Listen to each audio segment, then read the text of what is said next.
Décideurs engagés, l'émission TV de l'Hémicycle qui révèle les décideurs et nous permet de comprendre ce qui, chaque jour, leur donne envie de se battre et de réussir. Bienvenue dans On se dit tout, l'émission des décideurs engagés sur l'Hémicycle TV, et j'ai le plaisir de recevoir aujourd'hui Dominique Pont. Bonjour. Bonjour. Bonjour Dominique Pont, vous êtes directeur général La Poste Santé et Autonomie, vous êtes également directeur général adjoint de DocaPost. On va en parler évidemment, mais on parle d'abord de vous, c'est le concept de On se dit tout, décideurs engagés. On a envie de savoir un petit peu quel décideur vous êtes et ce qui a fait qu'aujourd'hui vous êtes justement le directeur général de La Poste Santé et Autonomie. Vous avez beaucoup travaillé dans le secteur de la santé. C'était quelque chose que vous vouliez, c'était l'une de vos ambitions, de vos choix professionnels? À mon avis, tout ça, ça se détermine dans l'enfance. Je pense que très tôt, j'avais une sorte de conscience sociale et j'ai mesuré la chance que j'avais de m'en être sorti globalement dans la vie pour deux raisons principales, parce que j'étais bon au foot dans ma cité et bon à l'école, et donc j'ai une reconnaissance vis-à-vis de l'école publique qui m'a aidé à m'élever et à m'en sortir globalement, et donc j'ai une sensation même aujourd'hui à 58 ans passés de dette sociale, de dette que je dois rendre quelque chose à mon pays, donc ce qui fait qu'après une première partie de carrière en tant qu'ingénieur dans l'industrie, à un moment donné, à 30 ans, je me suis dit, je dirigeais déjà beaucoup de monde dans un contexte international, je me suis dit, il faut que je revienne dans un secteur social, donc j'ai quitté un poste de DG pour rebasculer comme informaticien de base dans un hôpital, mais d'abord pour la question sociale. Et après, petit à petit, j'ai remonté les efforts. C'était une vraie envie, voilà, de rendre finalement ce que vous aviez, rendre, c'est pas le mot, mais de redonner ce que vous aviez pu avoir aussi. Ouais, c'est certainement un truc de l'ordre de la névrose d'ailleurs. J'avais besoin de payer ma dette, de payer une dette sociale, quelque chose comme ça. C'est aussi le désir d'avoir du sens à un moment donné de sa vie. Tout le monde raconte la même histoire. Je veux donner une chance à ma vie. Bon, c'était assez simple. Il fallait que je rende quelque chose à mon pays, quelque chose de cet ordre-là. D'accord. Bon, très bien. Et donc vous avez le sentiment de l'avoir fait, j'imagine. On le fait jamais complètement, mais je pense que j'ai beaucoup œuvré pour ça. Ouais. D'accord. La santé, pourquoi la santé alors? Parce qu'il a fallu faire des choix. Pourquoi vous me dites que vous êtes passé d'un poste à haut niveau à je cherchais un secteur social. Le hasard a fait que j'ai compris un petit peu ce qui se passait dans le secteur de la santé. Et puis probablement que j'avais un truc autour de... Ça m'intéressait la question de la maladie, de la mort, qui étaient des choses qui me travaillaient. Je me disais, en allant dans ce secteur, je vais moi-même progresser sur ces sujets. On va jamais dans la santé par hasard, c'est toujours pour se soigner soi-même un petit peu. Oui, ah oui. Et ce passage justement de confort finalement d'être... dans un poste à responsabilité à un poste où finalement on n'avait plus de responsabilité. Comment est-ce qu'on le gère ça? C'est facile ou pas? Moi j'ai adoré. Ouais. J'ai adoré repartir en bas de l'échelle, travailler avec des secrétaires médicales, des infirmières, des aides-soignantes, des femmes de ménage, des médecins pour construire des outils numériques. Puis après ça s'est développé, et puis après les responsabilités sont revenues, puis après je suis devenu directeur général de la clinique. En fait vous avez fait, voilà, vous êtes remonté quoi. Ouais, mais je le faisais dans un secteur qui pour moi remplissait ce besoin de redonner une dimension sociale à mon travail. Et donc aujourd'hui, vous êtes directeur général La Poste Santé et Autonomie. Expliquez-nous un petit peu en quoi ça consiste, parce qu'on connaît La Poste, mais La Poste Santé et Autonomie, ça revêt quoi? En fait, le groupe La Poste, c'est un groupe aujourd'hui de 140 000 personnes, 35 milliards, qui fait 40% de son chiffre à l'étranger. Ouais. Et le courrier, c'est plus que 15% de son activité. Donc le groupe s'est énormément diversifié dans la banque, dans l'assurance, dans la logistique. Et dans les nouveaux secteurs de diversification, il y a le numérique avec une filiale qui s'appelle DocaPost, dont je suis directeur général adjoint, et aussi la santé, en se disant que sur les sujets de santé à domicile, comme le groupe La Poste était au domicile des Français, il y avait peut-être une histoire à construire en rachetant des sociétés, en construisant une chaîne de valeur autour de la santé à domicile et du numérique en santé. Et La Poste Santé Autonomie regroupe ces deux activités de numérique en santé et de santé à domicile. Et du coup, la proximité de La Poste appliquée à la santé et à l'autonomie, ça donne quoi?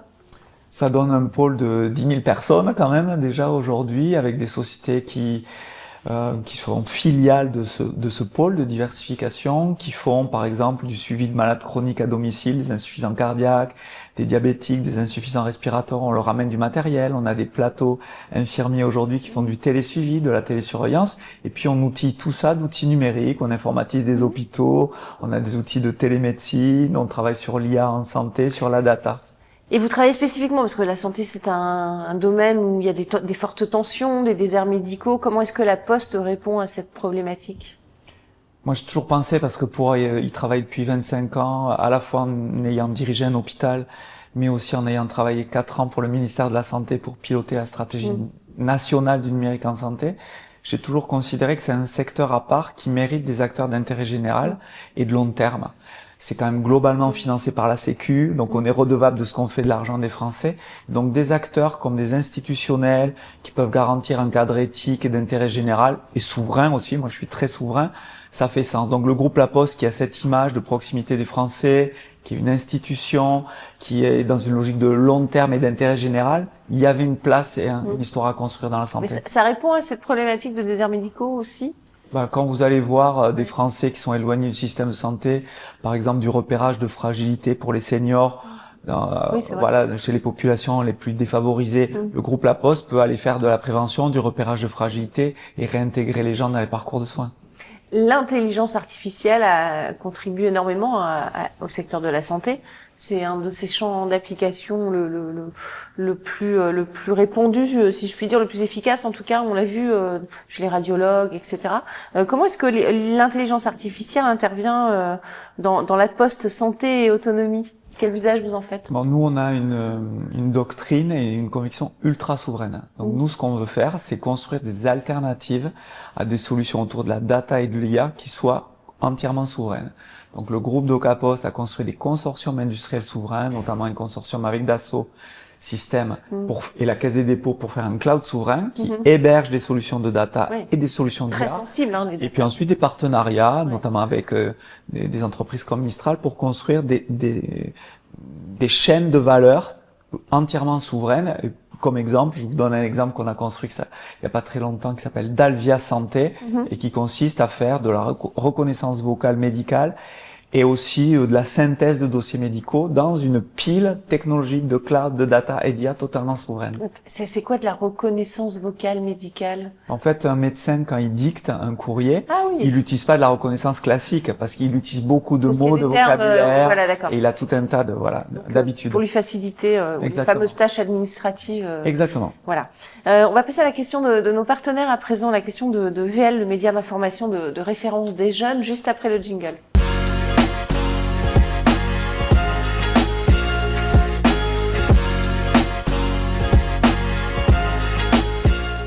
La question de VL face à la fin de l'abondance, la fameuse phrase d'Emmanuel Macron. Quelle est votre vision du leadership dans les années à venir? J'ai toujours pensé que le mot manager aurait dû être remplacé par le mot aimer. Moi, je pense que c'est pas juste beau, c'est une conviction profonde, c'est ce que j'ai essayé de développer pendant toute ma carrière. Donc pour moi, plus ce sera compliqué, plus ce sera sous tension sociale, plus en fait il faudra être dans une logique affective avec les gens. Et plus ça sera traduit avec de l'intelligence artificielle, plus il faudra faire de la reconnexion émotionnelle, affective. Injecter de l'humain, finalement. C'est pas que de l'humain, parce que ça, c'est souvent le terme bateau. Moi, je pense qu'il faut assumer le terme d'aimer et de l'amour. Exactement. D'accord. Question de Solon. Solon, qui est l'agence qui accompagne les dirigeants dans leur stratégie d'influence sur le réseau social LinkedIn. Et c'est juste après le jingle.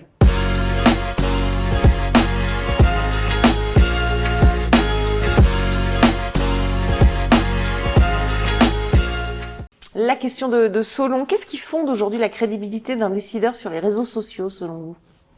D'arrêter de faire de son autopromotion. Moi, je suis très circonspect sur les publications. On fait forcément de l'autopromotion. Non, je pense qu'on peut trouver un équilibre en mettant en valeur les gens et les équipes et les projets et pas faire de l'autopromotion. Pour moi, on parle pas de soi, on parle du global. On parle pas de soi et on fait pas de sa pub. Ouais, je pense que c'est essentiel ça. Et pourtant, ça peut servir aussi, hein, ça dépend de... Ouais, mais moi je pense que c'est essentiel de changer ce paradigme. D'accord, très bien. Moi c'est court, c'est concis, mais c'est clair. Merci beaucoup. On va passer à la question de l'hémicycle à présent, juste après le jingle. Question de l'hémicycle.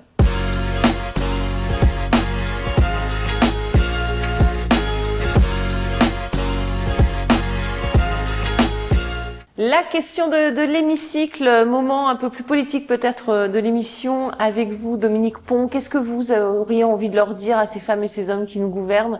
Vous avez 1 à 2 minutes face caméra, c'est à vous. J'ai un parcours qui a mêlé à la fois du secteur privé, des grandes entreprises, des start-up. Je travaillais 4 ans pour le ministère de la Santé. Aujourd'hui, je rejoins un groupe privé à capital public. Donc, j'ai cette vision un petit peu d'expérience professionnelle dans les 2 secteurs.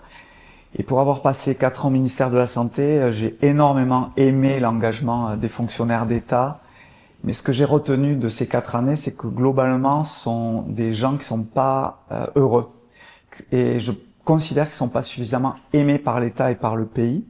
Donc, ce qui fait que ça crée tout un tas de biais dans la conduite des politiques publiques. Et si on veut que le pays s'en sorte, il faut que eux déjà soient heureux et soient constructifs et rassemblent. Et aujourd'hui, mon sentiment par rapport à ce sujet, c'est que l'État traite pas forcément bien ses enfants, notamment les fonctionnaires, et que si on veut que le pays s'en sorte, il faut leur redonner une crédibilité, une légitimité. Et ça, c'est vraiment, à mon avis, un sujet essentiel pour la suite. Message passé, en tout cas, mal aimé, mal payé peut-être. C'est quoi la cause du mal aimé selon vous? Ah non, ça n'a rien à voir pour moi avec le salaire. Non, il y a un sujet de reconnaissance, de manque de reconnaissance, de considération, ce qui crée après des sentiments un petit peu de mauvais réflexes. Souvent, la peur de mal faire l'emporte sur l'envie de bien faire, et donc ensuite on rentre dans quelque chose qui est un cercle vicieux. Et je pense qu'il faut tenir un discours où on aime nos fonctionnaires. Et on les met en avant. Merci infiniment, Dominique Pon, d'avoir participé à cette émission. Merci à vous pour votre fidélité, et on se retrouve très très vite pour un prochain numéro. Décideurs engagés, l'émission TV de l'hémicycle qui révèle les décideurs et nous permet de comprendre ce qui chaque jour leur donne envie de se battre et de réussir.